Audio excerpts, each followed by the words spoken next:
Purposely. Your life, God's purpose. Listen at purposely.com.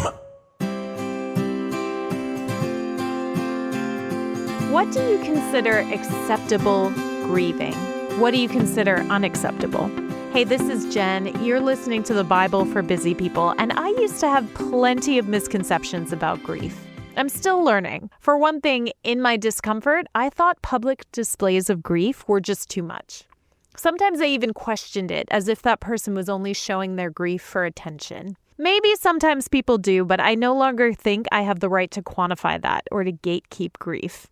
Along similar lines, because I was uncomfortable with showing sadness or pain, I avoided crying in public. I avoided tears most of the time in general. But I'm learning to appreciate what's known as the gift of tears, defined by spiritualdirection.com as the overflow of a spiritual experience in an emotional/physiological expression that creates deep comfort in one's soul and deep encouragement for the person who receives the gift, as well as sometimes for others who happen to witness it. It references a spiritual experience, but I don't know if that needs to mean some kind of profound moment, but rather being moved in your spirit to tears, whatever the reason.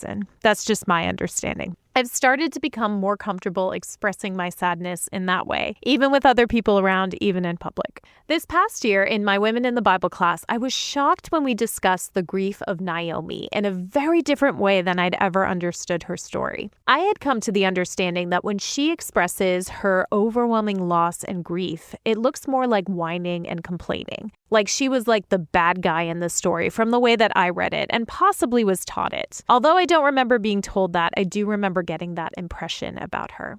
I'd never experienced her story approached with such care and understanding, that she had lost her whole family, her livelihood and security, and that she was wrestling with God in an absolutely understandable way. Today we're reading in Ruth 1. It says, "In the days when the judges ruled, there was a famine in the land. So a man from Bethlehem in Judah, together with his wife and 2 sons, went to live for a while in the country of Moab. The man's name was Elimelech, and his wife's name was Naomi, and the names of his 2 sons were Mahlon and Chilion. They were Ephrathites from Bethlehem, Judah, and they went to Moab and lived there. Now Elimelech, Naomi's husband, died, and she was left with her 2 sons. They married Moabite women, one named Orpah and the other Ruth. After they had lived there about 10 years, both Mahlon and Chilion also died, and Naomi was left without her 2 sons and her husband. When Naomi heard in Moab that the Lord had come to the aid of his people by providing food for them, she and her daughters-in-law prepared to return home from there. With her 2 daughters-in-law, she left the place where she had been living and set out on the road that would take them back to the land of Judah. Then Naomi said to her 2 daughters-in-law, 'Go back, each of you, to your mother's home. May the Lord show you kindness, as you have shown kindness to your dead husbands and to me. May the Lord grant that each of you will find rest in the home of another husband.' And she goes on, she tries really hard to persuade them. Orpah does go back to her family, which is understandable. And Ruth says she will go with Naomi. She says, 'Your people will be my people and your God, my God.' In verse 19, it says, 'So the 2 women went on until they came to Bethlehem. When they arrived in Bethlehem, the whole town was stirred because of them. And the women exclaimed, 'Can this be Naomi?' 'Don't call me Naomi,' she told them. 'Call me Mara, because the Almighty has made my life very bitter. I went away full, but the Lord has brought me back empty. Why call me Naomi? The Lord has afflicted me. The Almighty has brought misfortune upon me.' So Naomi returned from Moab, accompanied by Ruth the Moabite, her daughter-in-law, arriving in Bethlehem as the barley harvest was beginning." One of the things we discussed in the class is that although this book is called Ruth, it is ultimately Naomi's story, from grief and loss to being restored to community and faith, with the help of Ruth, who would have been quote-unquote the least likely person to help her, as she was a foreigner and an outsider. Think about Naomi's losses: the loss of her community as they left by choice to live with a different culture and people, the loss of her husband and sons, which is a devastating blow. And with losing the men in her family, she lost any source of income, security, and stability. She is absolutely destitute. Her daughters-in-law, technically as helpless as her, offered their help, but rationally they just didn't have that much to offer, nor did Naomi have much to offer them. She urged them to go back to their own homes while she went home to Israel. Neither one is the bad guy here. They just make different choices. Orpah goes back to family. Ruth decides to go with Naomi, a decision that she makes based on faith, to leave behind her family and to know Naomi's people and God. Going back to Bethlehem, Naomi's people barely recognized her. She expressed herself in this way: "Don't call me Naomi, call me Mara, because the Almighty has made my life very bitter. I went away full, but the Lord has brought me back empty." She says the Lord has afflicted her. The Almighty has brought misfortune upon her. Here she called God Shaddai, the Almighty One, crediting the sovereignty of God, but also calling out her loss, saying God had afflicted or testified against her. In one of the texts I read for class from the book Whispering the Word, Jacqueline Lapsley stated that the terms Naomi used in this passage are judicial, like testified against and dealt harshly, as though she had been prosecuted and punished.